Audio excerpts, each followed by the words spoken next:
Hey everyone, thanks for joining today. I have a really special guest with me today who is doing great things not only in his business, but also has been giving back to the real estate investing world for quite a while now. And without further ado, I'll welcome Steve Trang to the show. How you doing today, Steve? I'm doing fantastic. Thank you for asking. Oh, great. I really have no idea how someone can do all the things that you're doing, right? I have you down as owning Offer Fast Homes. Hmm. You are a real estate broker. You Yep. are the preeminent leader of one of the most watched and great real estate investing podcasts called Real Estate Disruptors. Yep. And if that's not enough, you're headlining what I think will be a life-changing event for lots of people here in Dallas, Texas shortly. The full name is Wholesaling Elite Live, sort of AKA We Live 19 with Max Maxwell. So I have no Yeah. idea how you do it. Well, I would say that it's not me, right? I mean, I have an army behind me. So I have, through sheer persistence and luck, found the most amazing people behind me. So there are a lot of people that are faceless, right? But they're doing all the hard work. The way I work and the way I teach many of our top leaders in our brokerage the way to work is you got to be the tree shaker. You got to be the guy that's just shaking the tree, making all the things happen. You got to have everyone else around you to pick up the fruits. I, That's I how we run it. I'm guessing that I don't know what you call it, methodology or belief is probably how you came to the Real Estate Disruptors title for your podcast. I'm guessing. Yeah. No, that's exactly what it is. Yeah. Exactly what it is. And even the podcast, I've had people ask me like, what mic do you use? What camera? What this and that? I said, I have no idea. There's Yeah. just other people there that are awesome and they take it's care of all that stuff. it's in the room. I sit down in a chair. Somebody turns it on, pours me a cup of water, and I go. It's exactly what it is. It's kind of crazy. Well, good for you. I don't normally do this, but let's jump in and just give a feel because again, when people, especially new people, right, they come in with so much excitement. Hmm. They look up to guys like you, and they think it's easy just to get there, but they don't realize, like you've just said, there's this whole faceless crowd that supports you. So let's give some shout out and props to some of that team. If you feel comfortable naming them, name them, give them the props, but at least talk about kind of the roles that support everything you do, because you haven't created 28 hours in a day, right? You still have the same No, constraint we all do. no. In fact, most days I don't even work 8, to be honest with you. Uh, but I mean, first and foremost, right? I got like my wife, right? Yes, She's the good for one you. that's strong behind me, but she works too. So we got 3 kids, but her parents watches the kids. My parents help on the weekends. So we got that at home. In the office, I got Summer Wilkins. She's the one that runs the entire brokerage, and just calls me with emergencies. Hmm. At least I'm again, you're the managing broker. And then on the wholesale and flipping, like I've got Max Cash Offers, and Max Jimenez is my partner in that. He's my partner in crime, and he runs the day-to-day activity. So we'll connect 2, 3 times a day, but he runs the whole business. It's just really, I'm the visionary. I'm the one that has all the ideas. I'm the dreamer, right? I'm the boy. I'm the kid. I like that. But I can impart what I want, and I got amazing people that can make it happen. That's awesome. And I love giving props to the people that support us, whether they be direct, 1099s employees or whatever, or just team members that are getting a piece of the action. Because Hmm. this real estate is, and I've said this a lot, and I'm sure I'll say it more in the future. Real estate is one of the largest people businesses out there, right? Yeah, It's not a absolutely. business you can live in Excel and email, right? You got to go talk to Yeah. people, right? It's not an Amazon shipping business. It's Yeah. not it's not a selling items, right? It's not an eBay business. It's you got to get out there. You got to shake hands. You got to talk to people. You got to meet people. Yeah. Absolutely. Yeah, one of the biggest goals I had when I started out all those years ago was because I went to a market I knew nothing about, right? I live in Mountain View. I chose to invest in Fresno because that's where the numbers make sense, right? The Bay Area doesn't make sense for rentals. I'm a buy and hold landlord guy. Yeah. It's just nuts, right? So I went to Fresno. And besides learning the market and zip codes and all the blocking and tackling, I took a personal goal of trying to meet 5 new people a week, right? Yeah. Actually talk to them. Yeah. And I'm convinced Hmm. it was that activity that allowed me to build such a large portfolio over 15 years and then retire financially free. So it is absolutely a people business. So Right. And Brian Buffini was one of the first coaches I had. He says real estate's a contact sport. You got to contact people. I love that. Real estate is a contact sport. You got to contact people. That's awesome. So Yeah. why don't we break down just a little bit about what you're doing now? Let's talk about the flipping and wholesaling business. How long have you been doing that? Are you in one market, multiple markets? What does that look like for Steve? Okay. So first and foremost, we're only in one market. We're in Phoenix. Yep. And I would love to go to multiple markets. I have a lot of people say, hey, when you come in here, San Antonio, Orlando, Houston, when are you doing it? And for me, I have no desire to go because I'm already as distracted as it is. I can't imagine trying to run another business in another market. And then as far as wholesaling, intentionally since April of last year, before then, accidentally for the previous 6. And when I say that, pay-per-click's a really, really big thing right now, but people don't know for like 6 years ago, it was just me and Sean Terry. We were the only people on pay-per-click. And I was doing, and there were a couple other smaller people, but predominantly it was just basically me versus Sean. And the reason why that I was doing accidentally was because I'm a real estate broker. I've been doing real estate for 12 years. I wanted to know how to find distressed sellers, motivated sellers. Yes. And I was seeing that We Buy Cash seems to be a way of attracting motivated homeowners.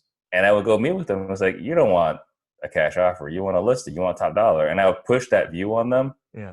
And the few times I actually bought their houses was like, I would tell them how much we were going to pay. And here's how much they would make if we sold it. And they said they'll take the cash. I said, what? Yeah. What do you mean you'll take the cash? And the first few times that happened, okay, 80% is too much because that's what we do for our guarantee sale. We'll buy for 80%. We can't sell it. Huh. Like, okay, so the cash offer 75%, and it's still 75%. But the first few times someone said cash, maybe we made that a little too easy for them. Yeah. So so accidentally 6 years, intentionally 10 months. Very cool. And when you look at the business today, kind of at the last 10 months, is it kind of 60-40 wholesale versus flip, and the count is transactions, right? Or is it 80-20, or do you even think that way? We don't think that way. But I can say it's about 60-65% wholesale versus flip. We would much rather wholesale. Flipping is really an exit strategy. So if I'm meeting with you, Michael, the homeowner, and I tell you I'm going to buy your house, I'm going to buy your house. And sometimes we buy it wrong. That happens. And we buy it wrong, we're the buyer. And we take it down, and then we'll either wholesale it or flip it. Okay. Very, very cool. And again, I like the focus of being in one market. I know some very successful wholesalers, right? 7-figure guys. A lot of wholesale is successful. Yeah. Yeah. And then I don't know what it is. Maybe it's the drive, or maybe it's trying to feel like you're competing with others. I don't know what it is, but they try to go to another market that they don't know yet. Right. And it, like you, I'm like, that kind of feels distracting, right? Because you don't have a day stretcher. You don't know a team there. You're going to have to get on an airplane. It's, I don't know if it's foolish or arrogant to think it's just that easy to repeat success you've done in one market elsewhere. Yeah. Well, I think some of these guys that are really, really big, they've got a big enough network where they've got national reach where, they can maybe apply some of their wisdom. And it's not just the wholesalers, on the traditional real estate side. Gary Keller, who owns Keller Williams, has been pushing this expansion model for years and years now. I want to say like 4 years he's been on this push. So, if you got the systems in place and the only thing you're missing are the people, but you got people in the area to lead those people, I don't think it's too terrible. But you need to have at least one person there that you know and trust. And yes, I don't have anyone in any of the markets that I would want to have a one-on-one call with every morning. That's just not enough time for that. You're doing it. I mean, at some point we do what we do because we want the freedom it provides, and just stacking more chips on the table. No, thanks. I've got enough chips. It's about time now. It's about family. It's about taking the kids to Disneyland or, whenever you want, right? That's why we do what we do. Yeah. Yeah. Right. So when you when you look at what you're trying to do in Phoenix, and still going after motivated sellers, is there, have you done the whole, hey, we used to do mailers and now we're cold calling, you kind of done that evolution for folks, or is it still pay per click, or Um, what works for so you? the evolution is no more pay per click, and it's not that it doesn't work. It's super effective, but boy, you better be ready to. I wouldn't say go to war because this isn't the mafia, but Mm, you better bring it because it's expensive here, right? Same thing with direct mail. I know direct mail works. I know some other people in town that do direct mail. It's very effective. The profit margins are much larger, yeah. but boy, you got to spend a lot of money. So for us, I want to play lean. Yeah. I've been doing real estate again, for 12 years. I've been spending a lot of money for a long time. Yeah. And what attracted me to wholesale was larger margins and lower cost.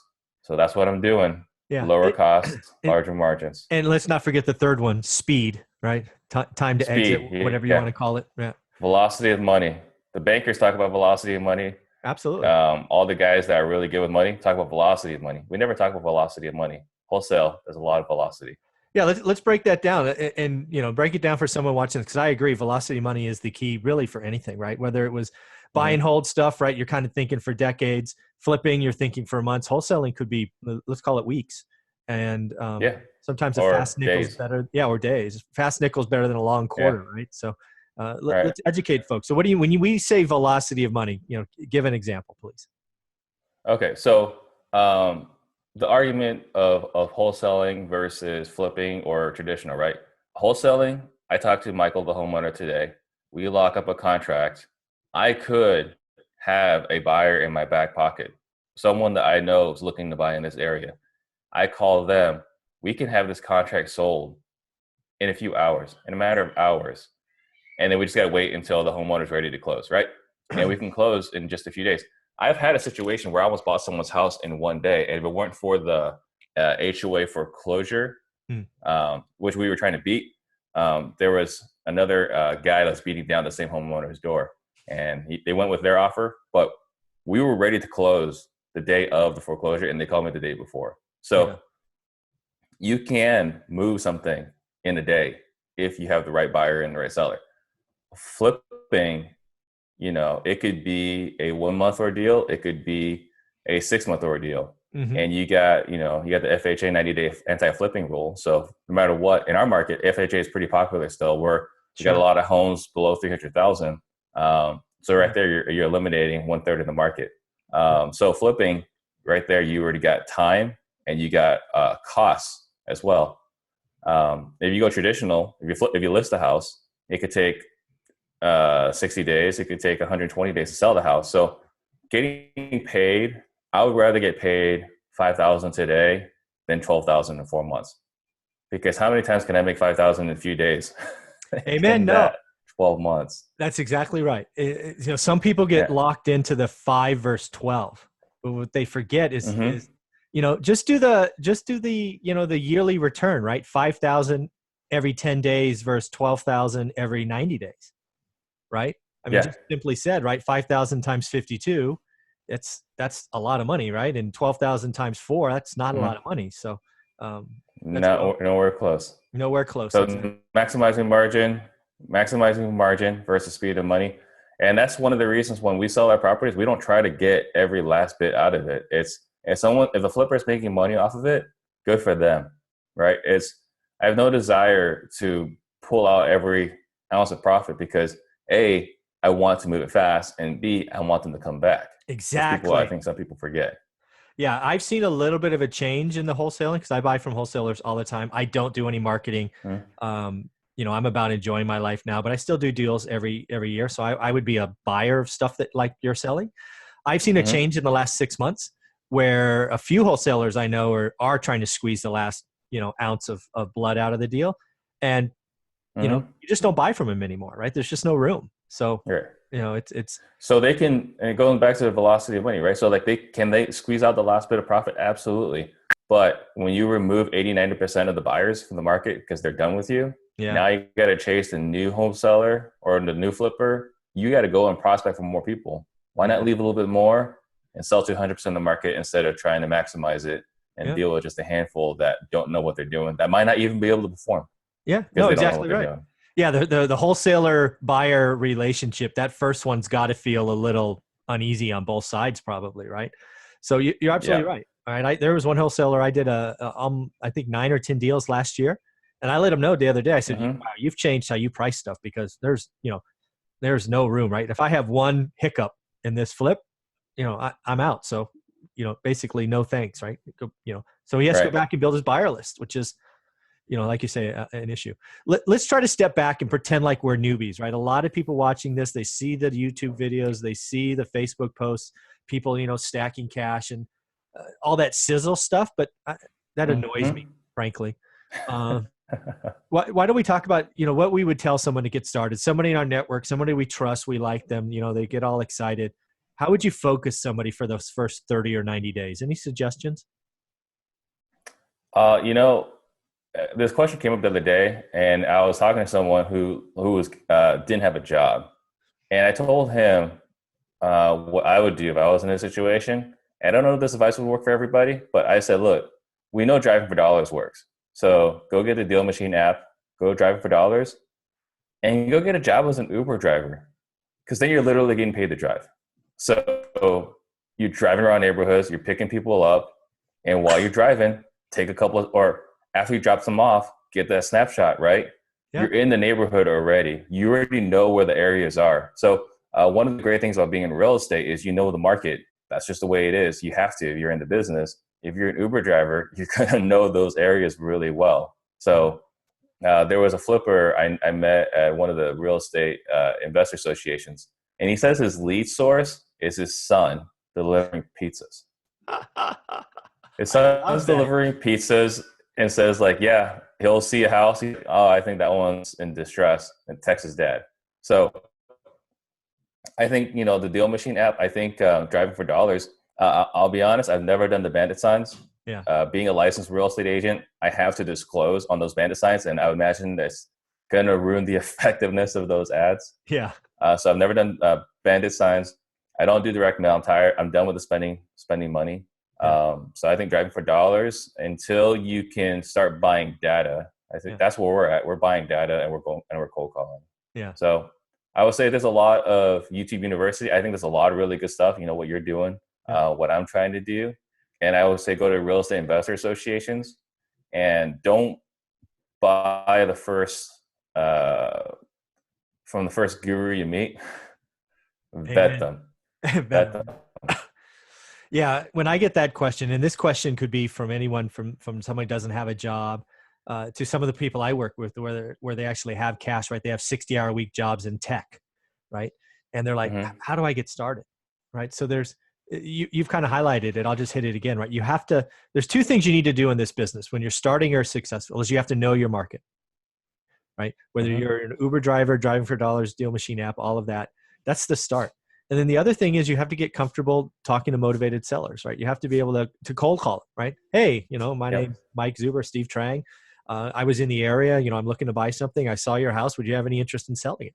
Right? Whatever that conversation is.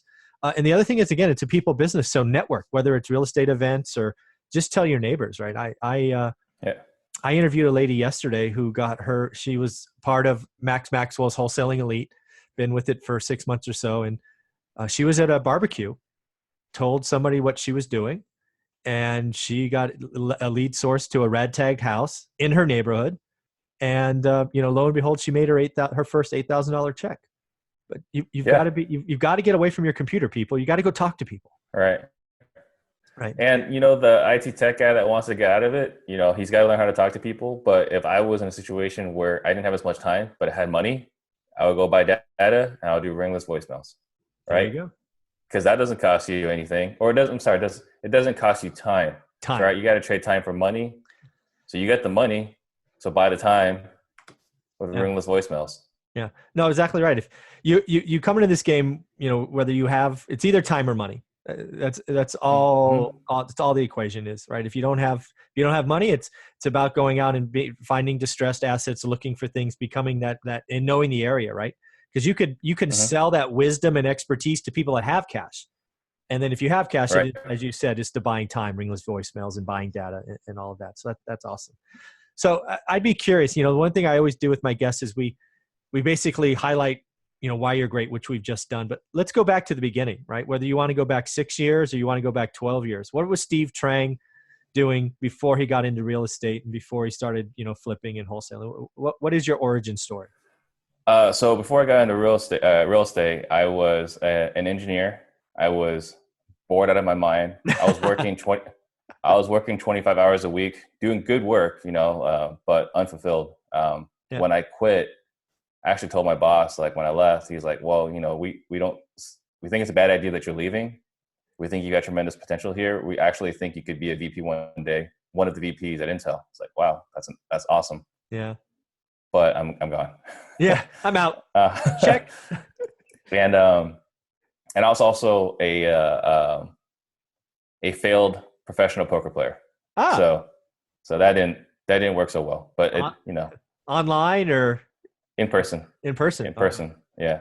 No limit in person. That was my thing. Yeah. So I got into real estate, and it was tough. I got in May of 2007, and one thing I've never been short of is confidence.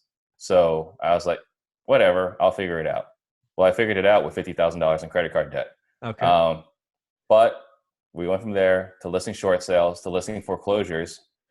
It's funny, actually, in Dallas, that's where I got my start in REO, was going to an REO conference in Dallas. Okay. Then went from there. And so 2012, you could see the writing was on the wall that foreclosures were ending. And I was going to have to figure out this real estate on the traditional side real quick. Got into coaching, which is Craig Proctor. And thank God for that, because that's what taught me to stop being a real estate agent and start being a business owner. That was the mindset shift I needed. And since then, that's when I started to say, well, I got to find homeowners. And that's when the pay-per-click started. And that's what led to this, accidental wholesaling and making connections, networks, and friends through wholesaling. It's like, you know what? I got to do this. I got to do this full time. And by full time, I mean, with a partner that runs it. That's awesome. So let's just go back to the beginning. I want to make sure I understand sort of that first leap. So you're at Intel, you're doing great work. They're patting you on the back saying you're going to be a rock star someday in one of our VPs. You go, no, thanks, I'm out. So did you jump right into becoming an agent? Was that the first step? An agent. Yeah. Okay. Yeah. So while we were, so this was in 2007, right? So I'm buying rental properties, which thank God we didn't qualify for those loans. Like the bank stopped lending. Thank God. I remember. Yeah. Yeah. So, but I met a broker and I was talking to him. I was like, so what do you do all day? And he's like, I just talk to people. I was like, what do you make in this? Like, I make 100,000. Like, you just talk to people and you make 100,000 a year. I can do that. Yeah, I can. That's easy. Right. So, I like, what do I got to do to learn from you? He's like, well, just go get your real estate license. I'll teach you everything I know. Wow. I said, okay. So I got my real estate license in 2.5 weeks. And right after that, I submitted my 2 weeks notice. Okay. Very fast decision maker. Right. Yeah. At the time I was single. So although I had a home, I had no other responsibilities. I could afford to take that jump with no concern. Yeah. Would you call it a leap of faith? Would be what you would call that, perhaps? I think that'd be a great, leap of faith. And when they actually tried to get me to stay, they offered me, it's like, look, what do you need? Because they had just given me a huge raise. I was making 85,000. Like they had just given me a raise to 85,000. Okay. When I submitted my notice, like they submitted the notice, and 2 days later I submitted my resignation. And they're like, well, what would it take for you to stay? Because if the 85,000 is not enough, what would it take for you to stay? And I said, I think it had to be 200,000. They're like, well, good luck on your journey. Yeah. Well, there you go. At least, if you really want me, here's a number. Yeah. That's awesome. So again, I'll go back to the leap of faith thing. And you had a leap of faith, sure, but I want to make sure you were betting on yourself. I was betting on myself. And here's what's crazy, right? Because this was, I wouldn't say it was an existential crisis, but it was something where like, what is my purpose? What do I want to do? What is my dream? And I talked to everybody about this decision. Lots of people. My girlfriend, who is my wife now, my parents, my brothers, all my best friends. Like, what should I do? Yeah. And everyone told me I was an idiot, except for my best friend, who happens to be way more successful than I am today. But he and I, we've known each other since 7th grade. We both went to ASU together. We both went to get our master's degree in electrical engineering. He works for, he's a partner in his dad's business, and he sold it for some, large chunk of money. But he was the only one that's like go for it. Everyone else is like, you're stupid.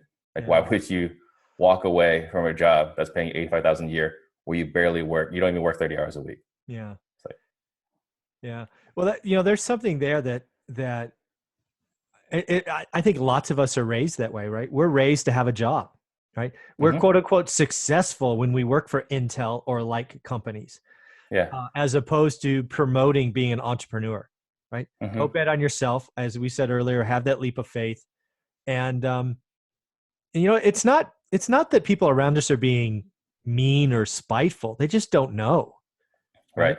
So, how did you go? Because I know how difficult that is, right? When I retired or left the workforce, I left a 6-figure job, and I still got the, what are you doing? What are you crazy? You're very successful. You're a VP of this or that or whatever, and I'm like, you guys don't understand, right? I already can cover my monthly nut.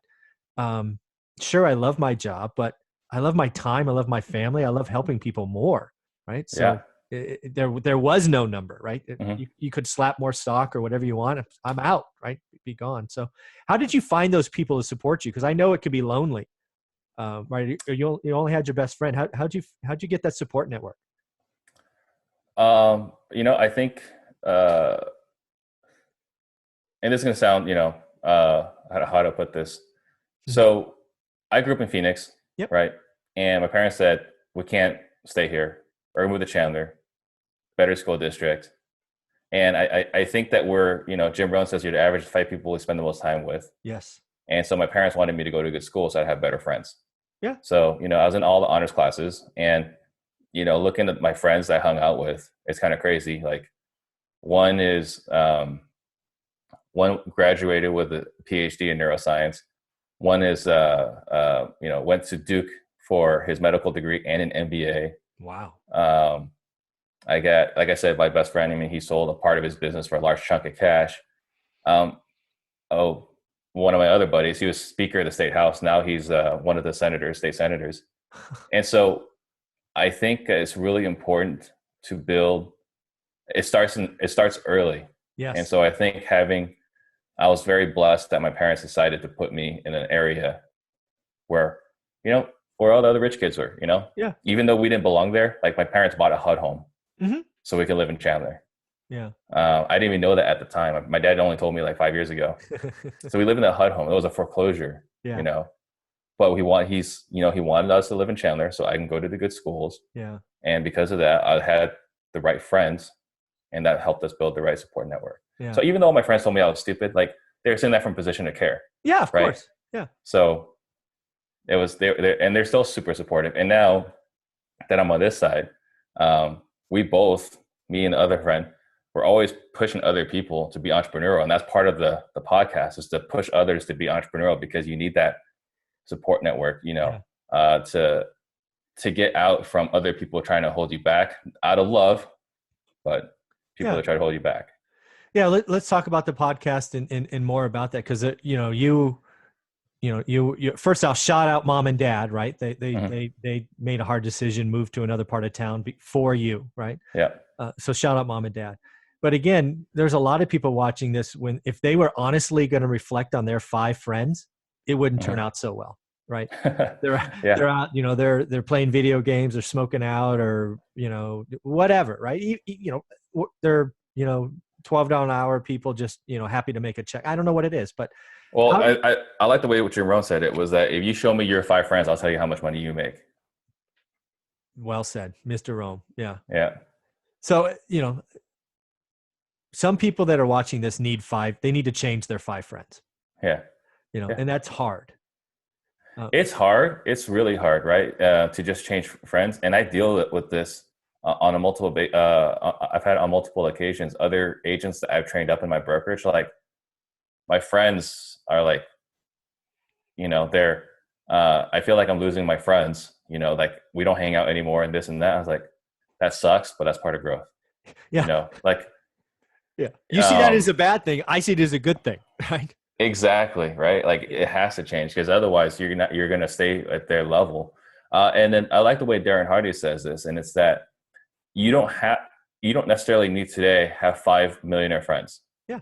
But you can start reading their books. You can start listening to Audible. You can start watching, your show, right? Um, by listening to this and surrounding yourself with this, you're going to change your mindset. You're going to change your comfort level. And I think that's the first part. And then going back to joining the real estate investor associations, finding the people in your market that are doing the same thing. Because it seems like this would be a scarcity mindset in this industry, but it's not. If you've watched my show, Yeah. all of those guys are in my town kicking my ass, and they're happy to share what's working for them. Yeah. Again, I would tell you that, again, self-reflection is great. Look in the mirror. I think lots of people watching this need to change their friends. But to that last point, it is about changing yourself first, right? Your mental status, self-talk. So let's talk about real estate disruptors. Sort of, how'd you get that vision? How'd you kick it off? You know, what has it done for you? It's a great show. I've watched a couple episodes already. Thank you. Very impressed. So, it's kind of crazy. I was at a Dean Graziosi event back in April or May of last year. Okay. And Brandy Burchard was on stage, and he's like, everyone wants to hear your story. Everyone wants to hear what you're doing. I was like, no one does. No one really cares. Why would they care what I'm doing? But I said, you know what? Let me go ahead and record 10 episodes, see what happens. If people like it, awesome. If they don't like it, well, I tried. Yeah, you tried. Right? It doesn't hurt. And so that was on Saturday. I called my buddy on Monday, whose studio that we use. It's like, hey, think about doing a podcast. How much would you charge me? It's like $100. Yeah. I said, awesome. Yeah. Call my other buddy. Hey, your studio, how much would it cost for me to use it? It's like $500. It's like, okay, thanks. Call the other guy back. Hey, we're a deal. Yeah, we're done. 100 is less than 5. Yeah. And literally, I stopped by his, so that was Monday, stopped by his studio on Wednesday. And from there, I recorded a Facebook Live in his studio. Guys, 2:00 next Wednesday. Tune in. We're doing a show. And I didn't even know what the show was going to be called yet. I didn't have a logo or nothing. I said, hey, guys, tune in next Wednesday, 2:00. We're going to be doing a show. I didn't even know who my guest was. Like, no one knew. That was when I announced I was going to do a show. Awesome. And the following Wednesday, I had a first episode. Wow. And when you create a show like that, you do it with intention, right? You have something you're trying to deliver. So, Real Estate Disruptors for you does what? What are you hoping it does? So, there was 2 things I wanted to do. First thing was I wanted to help more people, right? And that's been my main thing from the very beginning. The more people that hear the message, I believe the better impact we'll have. Leaving the world a better place than when you came into it. Yeah. The second thing is having a podcast. Is you get to meet with people that you never would have dreamed that you'd be able to meet. Yeah. Max was a big deal. Yeah. Right? And there's no way I'm friends with a guy if I didn't do this show. So he was our last guest of 2018. And look what that's turned into, right? I was intentional. I've asked my audience, hey guys, I want Max on the show. Reach out to him, see if he'll do the show. And a lot of people, a lot of listeners did that. Yeah. And he agreed to come out and do the show, and he graced us with it, right? And after the show, we got to talking. He said, hey, you know what? I'm going to be putting an event together. I think you might be a good fit for us. Like, yeah, let me know how I can help. Yeah. And look at this. I get to share a stage now with Gary Vaynerchuk. Never in my wildest dreams, but I've dreamed it. It wasn't even like a thought on my radar, So I knew by doing the show, I'd be able to reach up. It's I kind of joked in the very beginning, it's the 50 Cent model. 50 Cent's famous because he went to war with Nas, Ja Rule, Jay-Z. Yeah. Anybody and everybody that was bigger than him, he was talking crap about him. So when they responded, because if they didn't respond, who the heck is this guy, right? Right. But they all responded. So he grabbed all their audience. He blew up, yeah. And then he blew up. So, I was joking, this is the 50 Cent model, but if I can talk to people that are doing better than me, yeah, it's going to raise my profile. And if I can raise my profile, I can make more of an impact and continue raising my profile. So that was the intention from the beginning.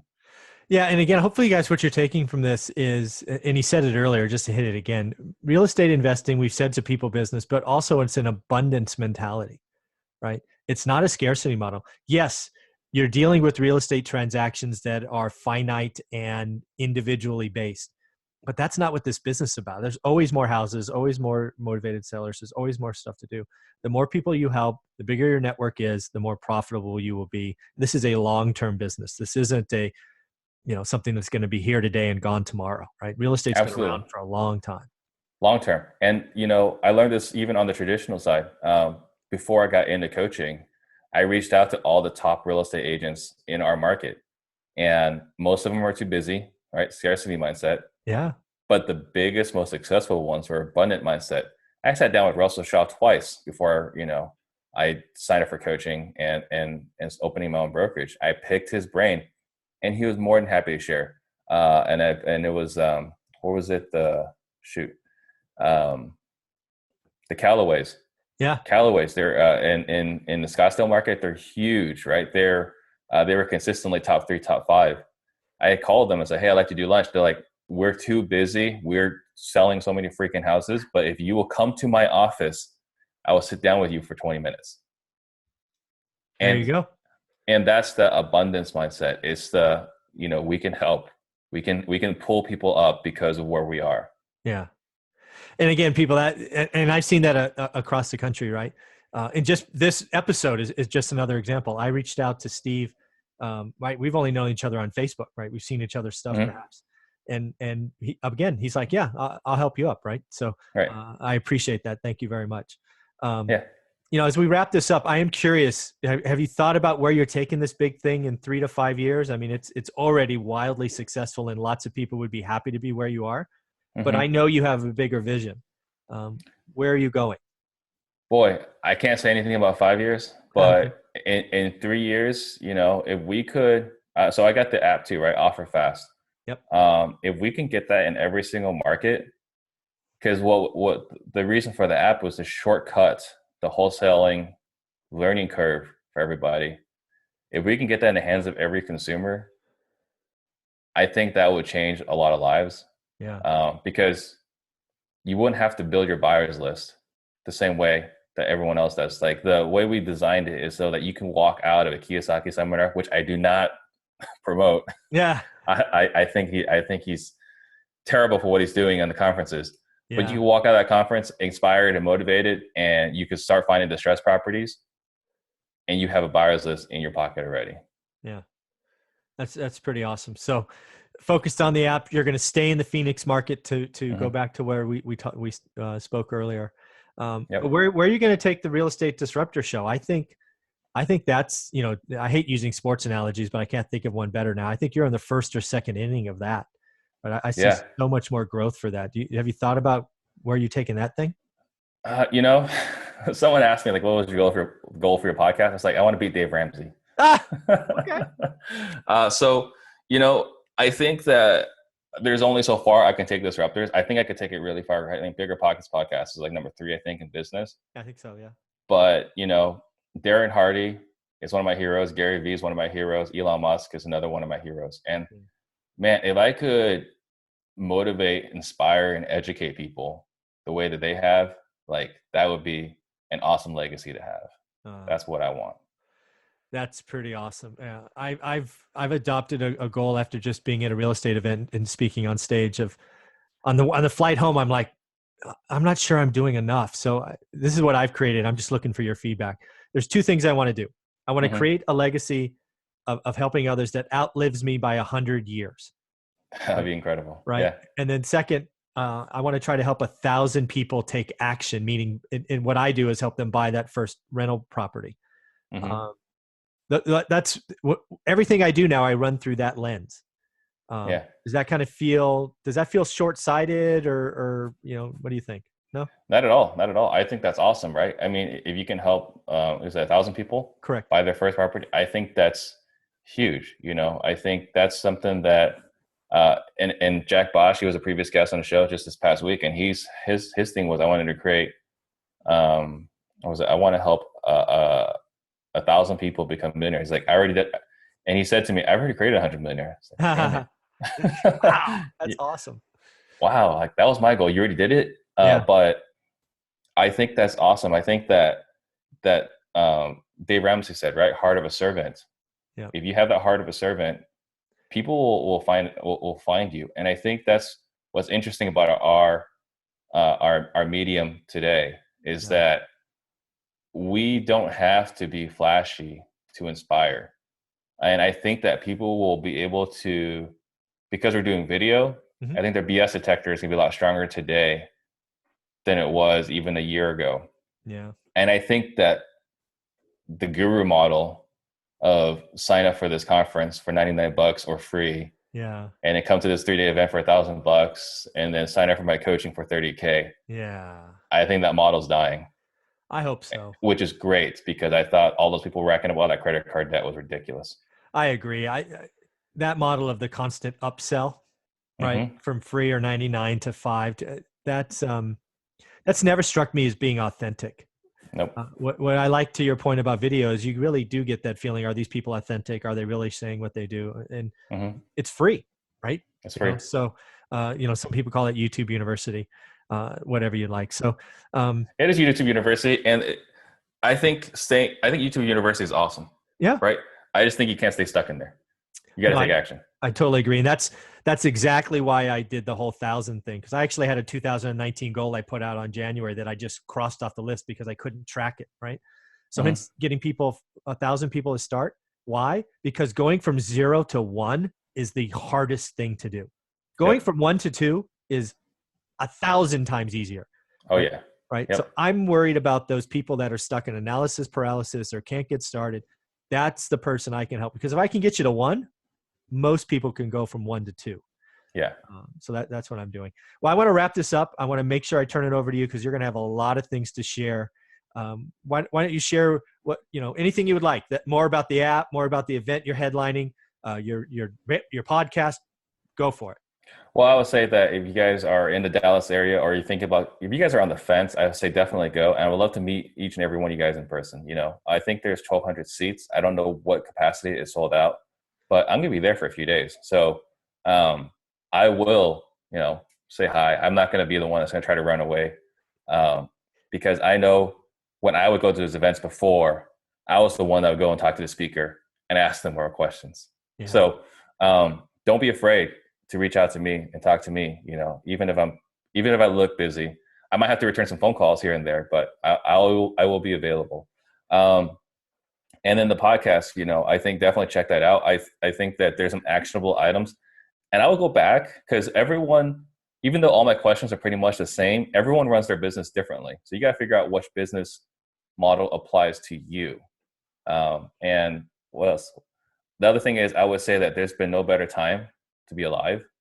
So take advantage of it. Like, don't wait. Just take action. That's the biggest thing. Yeah. Yeah. This has been a lot of fun. I think you've given so many things that are just wonderful to the audience. I really appreciate your time.